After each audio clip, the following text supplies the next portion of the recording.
everybody, and welcome back to the Stone Dogs 40k after quite a long break away.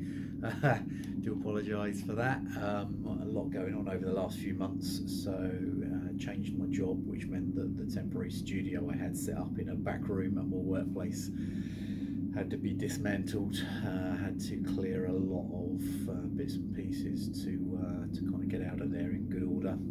Haven't actually found anywhere to set up the studio as yet, so not having space at home is a bit difficult with a new baby that arrived earlier this year as well, so a lot of focus and attention on that, which has meant that I haven't done any modelling, any gaming, any painting for probably getting on for 4 or 5 months now.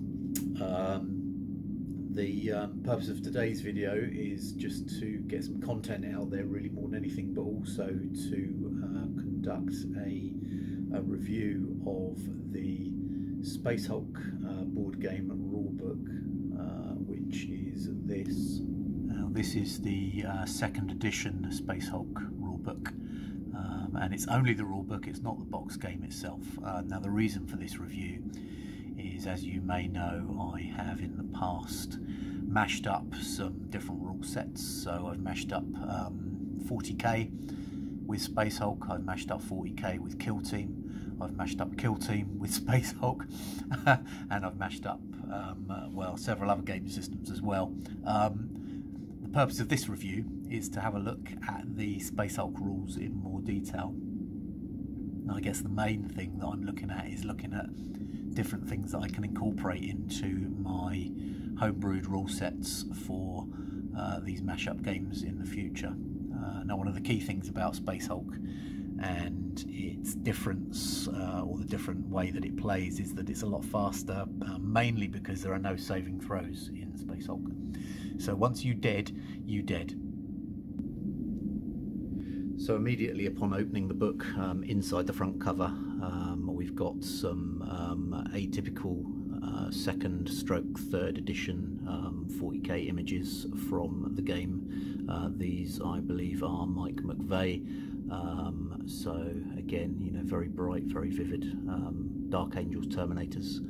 And then again the kind of cover page, which again, comparing to the 2nd edition 40k rulebook, is very, very similar in terms of its layout and its typeset. All very kind of blocky and chunky. Okay, let's have a look at the next page. So over the page, pages 2 and 3, contents page on the left goes through what the game is about and the factions, and a little bit about what's in the box, because obviously remember this would have been a boxed set, and then talks through getting started. We've then got the actual rules, so you've got the turn, moving and fighting, fighting, shooting. Shooting's quite a big section. There's a section on record keeping just here, just on one page. And then it talks about blips and how they move and how they interact with the Space Marines.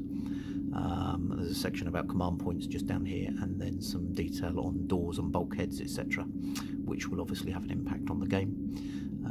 So straight into page number 3, which does give like a breakdown of the two factions. So it talks about the Space Marines being the most powerful warriors of mankind, defenders of humanity, and guardians of the Imperium, and the Gene Stealers, who are one of many threats rampaging through the galaxy, or the universe even. So, on to the next page. So here we talk a bit more about Space Hulks and what they actually are. Talks about them being obviously abandoned craft which are miles and miles long, and thousands of years old, and basically how they're made up of bits and pieces from across the depths of space. You know, other vessels and meteors and all this kind of stuff that have just conglomerated together into a massive kind of I suppose barge made up of junk. Talks a bit about the Terminators of the Blood Angels chapter, because I think, you know, the Space Hulk games tended to concentrate on the Blood Angels as the kind of the main protagonists. And then we've got a bit about the game itself, which gives you a bit of a breakdown of what's in the box that this would have come in, and talks through missions and how they work, and how you can play up to kind of play in tournaments and that kind of thing with more players and bigger sets, etc., etc. And then, as per usual, you've got a section over here which talks about the Games Workshop hobby itself, and how you'll end up broke, destitute, living in your mum's basement because you've spent all your money on plastic.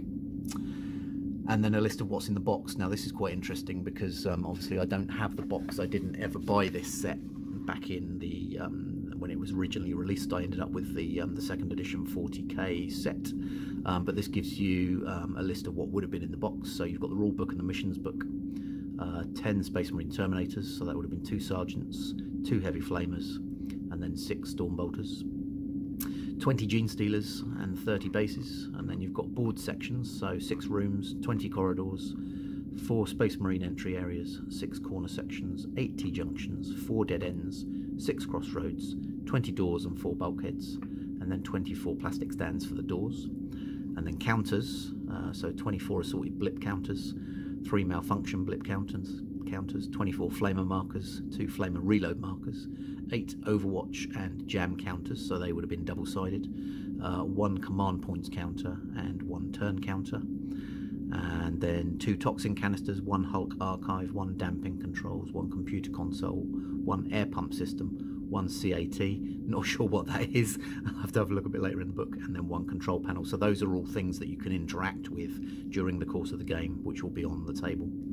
And then dice, you've got 2 shooting dice, 1 jam dice, a dice made from jam, and 4 6-sided dice. So there was 1 red and 3 blue. So I imagine 1 was for the Space Marines and 3 were for the Gene Stealers, or whatever. Yeah, they are Gene Stealers, aren't they? Okay, so yeah, so quite a comprehensive list. Let's have a look at the next page. So here we've got a visual representation of the models and the counters, just to give us a bit more of an idea of what they actually look like. So over here we've got the Terminators. So there's the Sergeant, there's the Flamer, and there's a Storm Bolter, and then a variety of Gene Stealers at the bottom there. And then over on this side, up at the top, we've got an image of a game in progress. Let me just tilt my camera back slightly. Whoops, a bit too much. There we go. So this gives you an idea of what the game would actually look like. Some images of the doors, and then the markers and counters down at the bottom.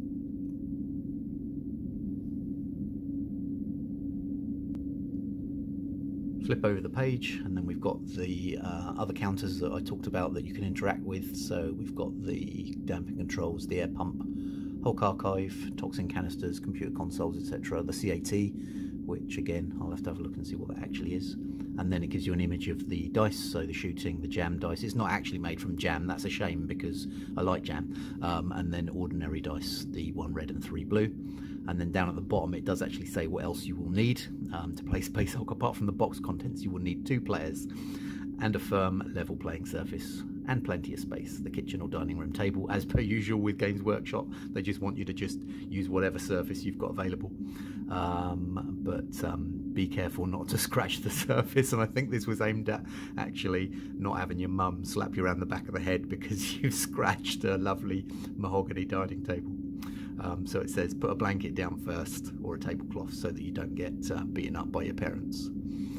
And then over on this page, on page number 9, typical game of Space Hulk, so it talks through what the game actually would kind of play like.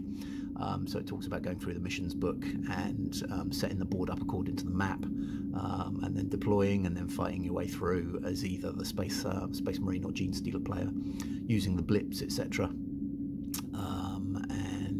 You know, kind of how the game finishes, with either the Space Marines achieving their objectives or them being dead. And then in the second column, getting started, so just deciding, like pre-game, who's going to play which side, then obviously shuffling blip counters and all that kind of thing, just to make sure that the game's got that random element to kind of mix things up a little bit, and what markers, etc. you'll need for each game. So the actual rules start on page number 10, and this goes through kind of what the turn looks like. So the kind of the left-hand pages are kind of a descriptive talk through what the game looks like and how the game plays. And then on the next page, on page 11, you've actually got the turn sequence there, just to kind of give you a visual kind of reminder, I guess, of what aspects of play you need to go through for each of the two factions. Page 12 talks about command points and reinforcements. So this just is about the kind of the help that you get at the start of each turn for each of the factions. So the Space Marine player will get some command points to use, and then when the Gene Stealer player has their turn, they'll get some extra blips to use. So the two kind of complement or trade off against each other, just as the two factions kind of fight for the upper hand. So command points for the Space Marines are an indication of kind of the communication between the squad and the command vessel, and these are kind of used to give the Space Marines the upper hand in theory, so they can kind of move additionally, or they can kind of perform additional actions using those command points, just to try and kind of overcome the onslaught from the Gene Stealers. And then the Gene Stealers with their blips, these are the little dots that you might see on a hand scanner coming down the corridor from the darkness. These are kind of used to reinforce, basically, so to bring more Gene Stealers on. So the thing about this game, Space Hulk, is that obviously as the Space Marines kind of hopefully shoot and kill or flame to death the Gene Stealers as they attack, that those Gene Stealer models are removed from the table, but they're constantly cycling back onto the table. So it's almost like a never-ending wave of Gene Stealers, and I think they come on in groups of 1, 2 or 3, and those blip markers will have a number on that will dictate how many Gene Stealers are coming on at that certain point. So it does add that element of randomness to the game, which is really great. And then over on this page we start looking at moving and fighting. So this includes 3 kind of subsections. So you've got moving, the close combat section, and the shooting section. Now ideally, I guess from a Space Marine's perspective, you don't want to go into close combat with a Gene Stealer. So the kind of the shooting phase being the last of those 3 phases is kind of a bit scary. Especially if you've got hordes and hordes of these damn things coming onto the border all the time. So as I kind of look at incorporating some of these rules into battle reports for my channel, I want to be looking at, you know, ways to kind of interpret that rule and interpret things like blips to allow for a little bit of variety and allow for a little bit of a surprise element to each game. So action points, this bit here. So this talks about what the kind of models can do in each of their turns. So Space Marines have 4 action points, and Gene Stealers and blips have 6 action points. So this means that the Gene Stealers are going to be able to do more in each turn. So they can move further, they can kind of, you know, conduct more actions, etc. And I guess that reflects the Terminators being kind of, you know, slow and chunky and, you know, unable to turn quickly and, you know, those kinds of things, lumbering down these deep, dark kind of corridors waiting to be attacked. Talks about activating models, talks about using action points up here. Won't go into that in too much detail, but there's a little example there of using action points, which is quite useful. And that talks about how the kind of the way that you use the action points and the order in which you do things can obviously have quite a big impact on success or failure. So moving before you shoot, for example, or shooting before you move, or turning, or you interacting with an element of the tabletop can have quite a knock-on effect in terms of your success or failure. More elements on moving just over this side. Talks about moving into empty squares with certain exceptions. So you can't move into a square where there's another model or a blip or a closed door or anything else that blocks that square, like a control panel, for example. Which way you're facing, so that's quite important in this game because most of the corridors are 1 square wide. You've got some rooms which are between kind of 2 square and 5 square, I believe is the biggest. But then, you know, if you're not facing in the direction from which an attack is coming, then potentially you could be in trouble. Turning, so you get a free turn, I believe, of 90 degrees, but then you have to spend action points to turn further. So if you want to do a 180 degree turn, that will cost you more points. Moving, obviously, again, depending on how many action points you've got, that kind of tells you how far you can move and what you can do in the kind of the interim. So you could turn up to 3 and then turn 1, or you could move up to 3 and turn 1, or you could move 2, shoot and then turn, you know, and all of that is kind of an element that makes tactics really, really important in this kind of game. And then over on this side, some examples and sort of block diagonals where you can't move in this situation. This Genestealer can't move to square A because it's blocked. And then there's a summary here which tells you actually what you can do for action points for each turn. So moving sideways for a Space Marine, weirdly, doesn't cost anything. However, if you wanted to reload your Heavy Flamer, that costs 4 action points. The Genestealers, interestingly, get free actions on a lot of these, and then the Blips only have to pay 1 point for pretty much everything. Well, sorry, no points for pretty much everything. They have to pay a point to open or close the door. They have to pay 1 point to move forwards or backwards 1 square, or sideways 1 square. Otherwise, everything else is free. But I guess that's because they haven't got flamers, for example. They haven't got storm bolters. Okay, next page. So the next section is fighting. This is from page 16, and there's a couple of things in the Space Hulk rules which are kind of designed to speed up gameplay. And number 1 is the distinct lack of any kind of saving throw. So basically, combat is literally a roll-off, and the winner kills the opponent. Basically, there are a couple of caveats to that. Number 1 is that the Space Marine Sergeant, who is armed with a power sword, gets to parry by adding +1 to the d6 roll, and that there is obviously a draw mechanism. So if neither player rolls higher on a d6, neither player is slain. However, as I say, the lack of a saving throw is designed literally just to make the combat as brutal and as quick as possible. So on page 16 and 17, you've got an introduction to close combat, which is here. How to attack. So the red dice is the Space Marine die, and the 3 blue ones are for the Genestealer. So each Genestealer gets 3 attacks, basically. So you roll your Space Marine die, and then you roll your 3 Genestealer die. And whoever rolls highest wins, basically. So if the Space Marine rolls a 5 and the highest Genestealer roll is a 4, then the Space Marine kills the Genestealer. And conversely, if the Genestealer rolls, say, a 3, 4, or a 5, and the Space Marine only rolls a 4, then the Space Marine is killed. So it's pretty quick and pretty straightforward. There's no kind of complications in terms of different kinds of armour or different kinds of weapon or anything like that. It's literally you win or you lose, which is great and quite refreshing as well, compared to a lot of the shenanigans that goes on in 40k these days. So there's a bit about how to attack there. It gives you an example. Side or rear attacks are slightly different.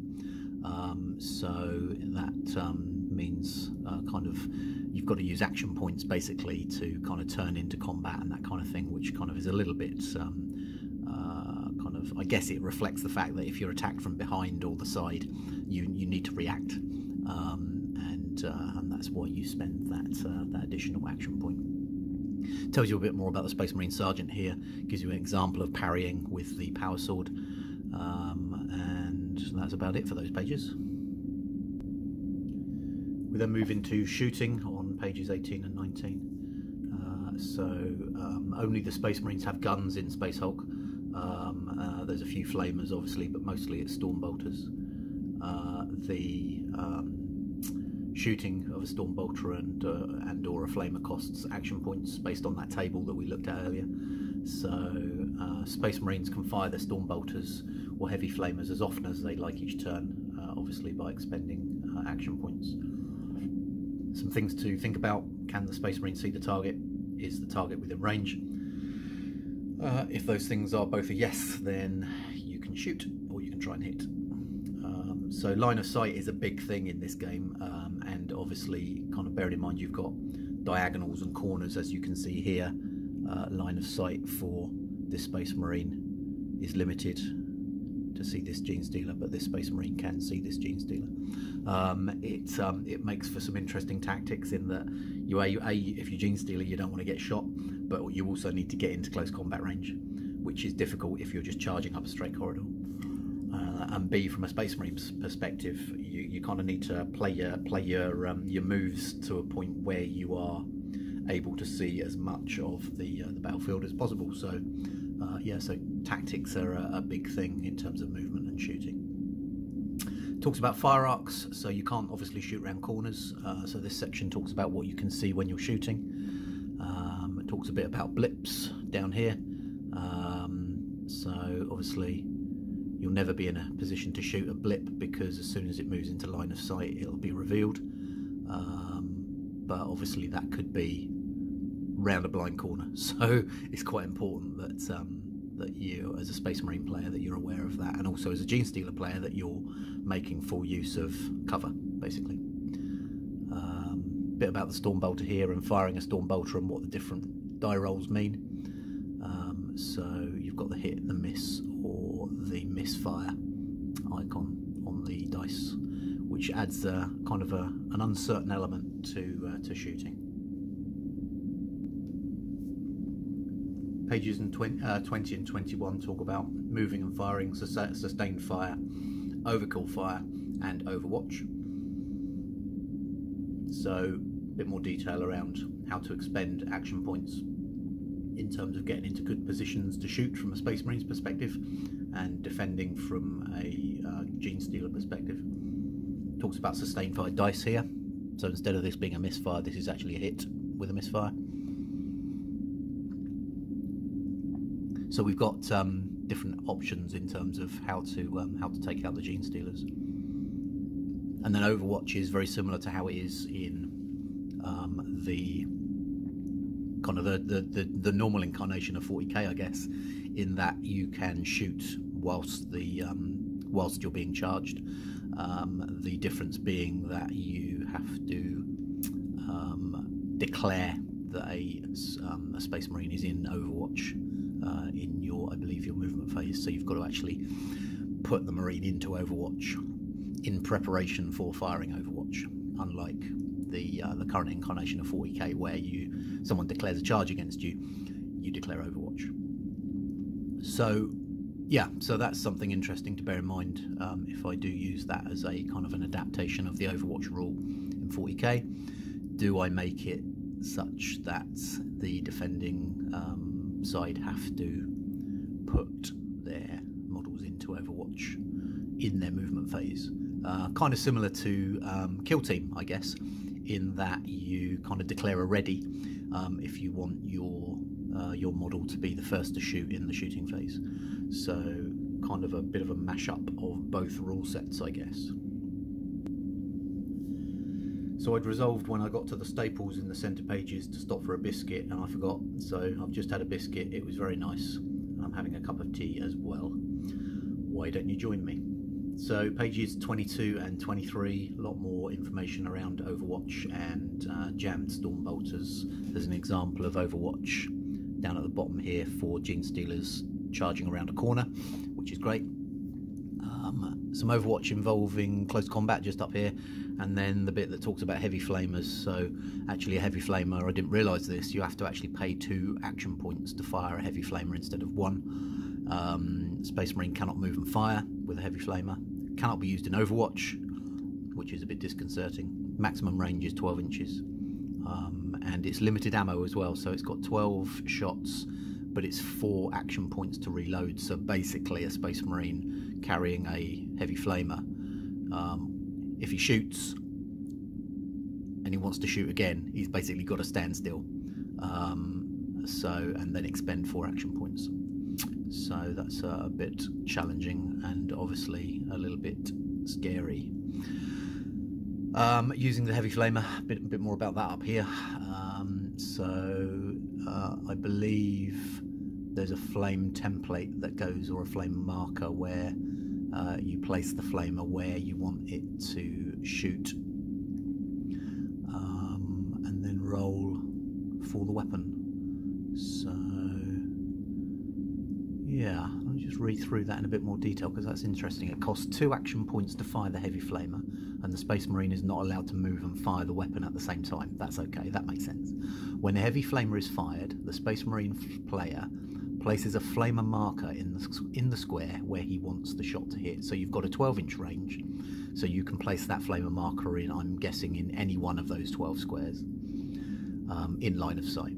This can be anywhere that he can see within his fire arc. There you go. And of course within the flamer's 12-inch square range. Sorry, 12 square range.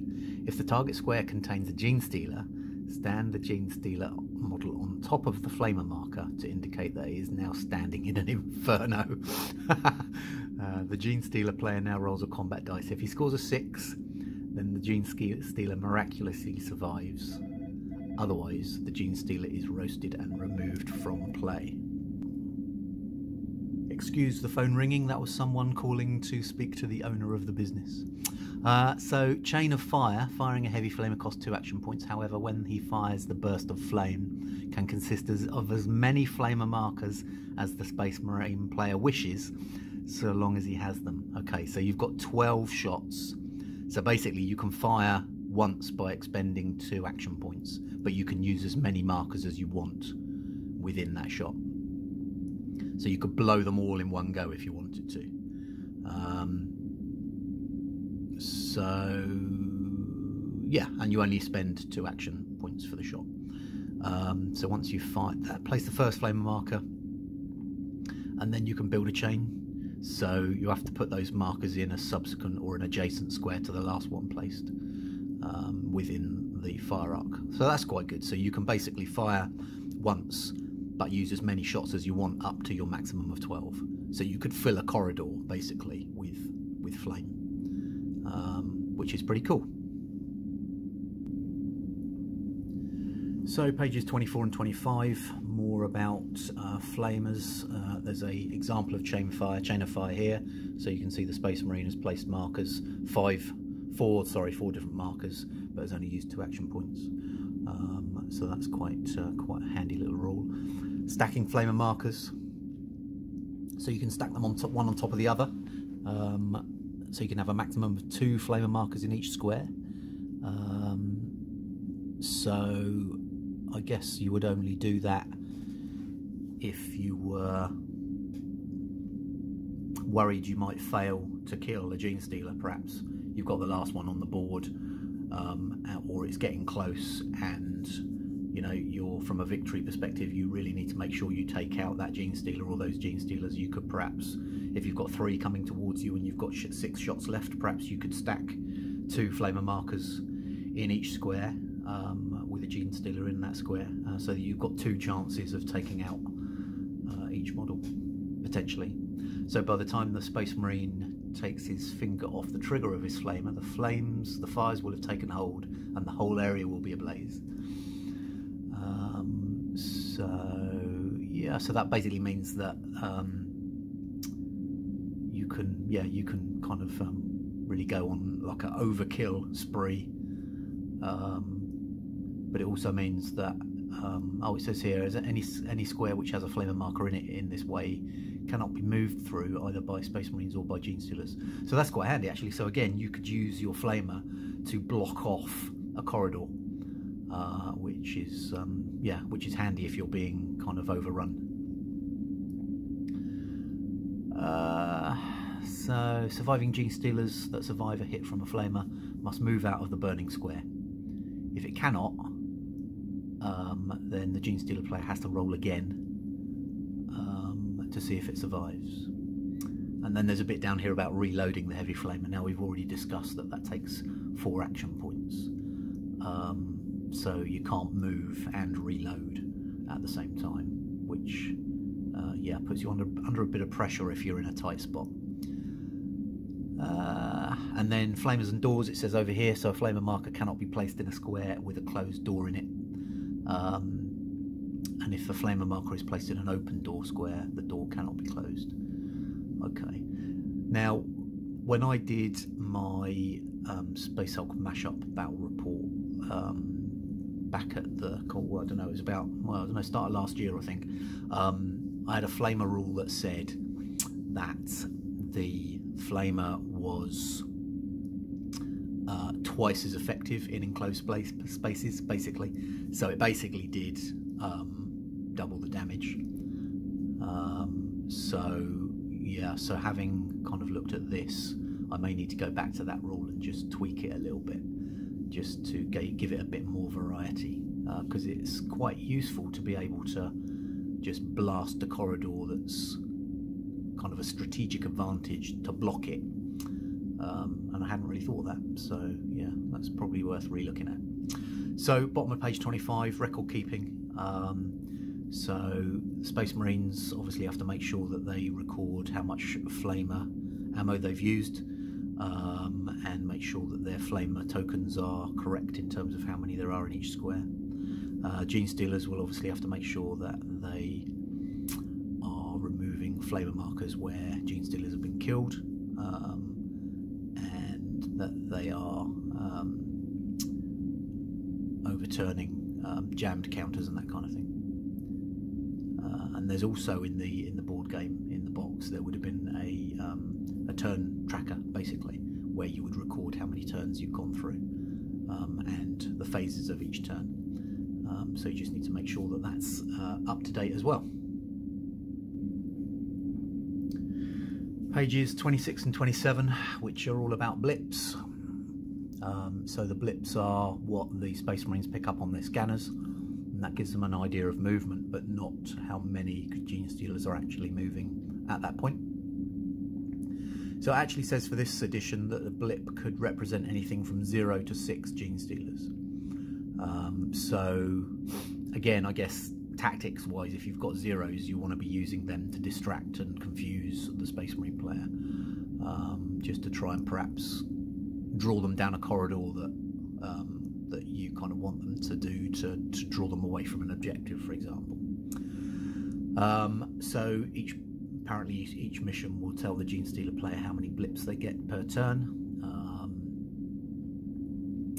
Blips are the main way in which Gene Stealers are brought into play. That's interesting. So there's another way or other ways. Blips are moved onto the board by Gene Stealer entry points. Blips have 6 action points. 1 point is used to move a single square. Each blip is moved around the board face down until they are turned over and converted into Gene Stealers. Blips have no facing, they never turn. Blips can open and close doors just like Gene Stealers. Okay, so this then talks about entry areas where you can place blips. Something called lurking, so forcing a blip to lurk. When it comes to moving and fighting, the Gene Stealer player may choose to leave his blips or Gene Stealers in the entry area and not bring them into play until the moving and fighting phase of a later turn. This is known as lurking. Interesting. And there's an example of lurking just up here. Converting blips here, and that does say down here that, bearing in mind there are 20 Gene Stealer models in the box for this game, in the unlikely event that all the Gene Stealer models are in play, any further blips that are converted will be lost. By the same token, if you run out of blip counters, you can't place any more blips until some of the blips already in play have been converted into Stealers. So you are limited to a maximum of 20 Gene Stealers on the board at any one time. Pages 30 and 31, Space Marine command points and doors. So yeah, so it says here that obviously you get the command points at the start of each phase, as discussed earlier, and that's, you know, based on what mission you're playing, I guess. Command points, so you roll a dice to see how many command points you have, and that goes on the tracker, on the turn tracker.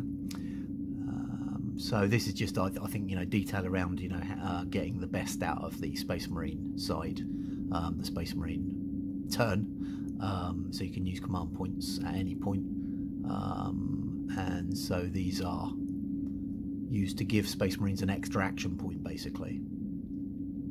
So if you've used all 4, so for example, Heavy Flamer, you want to reload it, it's 4 action points, you've only got 4 action points, but say you have 5 command points left, you could then use those command points to actually say, well, you know what, I'm going to turn that Space Marine, or I'm going to go into Overwatch, or I'm going to do whatever it is I'm going to do. Some examples there, so example command points over here, just to kind of help you decide how and when to use them. And then a section on doors just down here, so open or closed, and it costs an action point to either open or close a door.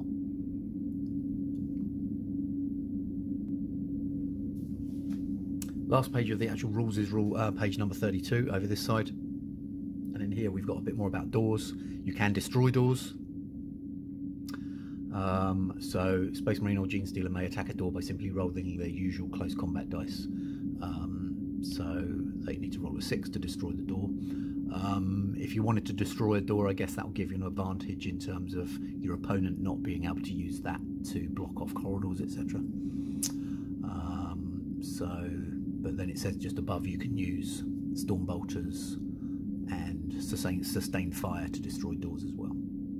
And then some more on bulkheads, and these can be sealed permanently shut. These are a bit tougher than ordinary doors, so it gives you a bit more kind of protection, I guess, if you wanted to use them as cover. So that's the end of the actual rules as such, and then the back cover of the book is given over to kind of like a quick reference guide. So you've got a reference for moving, close combat, fighting and shooting, and then on the back you've got a summary which gives you a summary of the turn phase for Space Marines and Genestealers, what command points do, what action points do, a bit more on the Space Marine Sergeant because he's got that additional parry rule, and then a summary of the action points which we talked about earlier on, and it tells you obviously Space Marines and Genestealers how many action points they have. So that, I guess, you would have to hand whilst playing the game. Certainly if you're new to the game, just to give yourself a bit of a head start in terms of what you can and can't do. So yeah, so as per second edition, that was quite a big thing for second edition, was to have a lot of kind of cheat sheets and quick reference guides to be able to play the game as quickly as possible. So that is the end of this review of the Space Hulk rulebook. I'm going to just summarise what my aim is in terms of adapting my Space Hulk rules, my mashup rules. So number 1 is the Flamer. As per this set of rules, the Flamer has multi-functions, so you can stack shots, but it costs you more to reload. You can kind of use it as more of a kind of siege weapon, I guess, rather than just to kind of destroy or kill. So going to look at changing the kind of the homebrew rule that I had for that to incorporate a bit more variety. The rules around Overwatch I think will be quite useful to speed up the games of 40k Space Hulk. So I think I might look at perhaps adapting the Overwatch rule for 40k to suit faster and more furious games. And then finally, one thing that's not mentioned in Space Hulk, which isn't really part of the game but is a rule that I'd added in to the homebrew rules, was grenades. Now grenades in my set of rules are basically d6 plus 1 inch range, and they have a kind of a slightly adapted area effect, blast radius. So I'm going to revert or review that rule and just sort of play test it a little bit more and see whether it actually kind of stands up as a kind of as a rule. And that's it. So yeah, hope you've enjoyed having a look through the book with me. It's certainly been yeah, it's brought back a lot of memories. Even though I didn't actually have the Space Hulk box set, I was aware of it at the time, and was something that I was really interested in. But as I say, I ended up going down the full 40k route. That's it. So yeah, I'll see you all soon. Hopefully, I'll keep you posted on developments, and stay safe.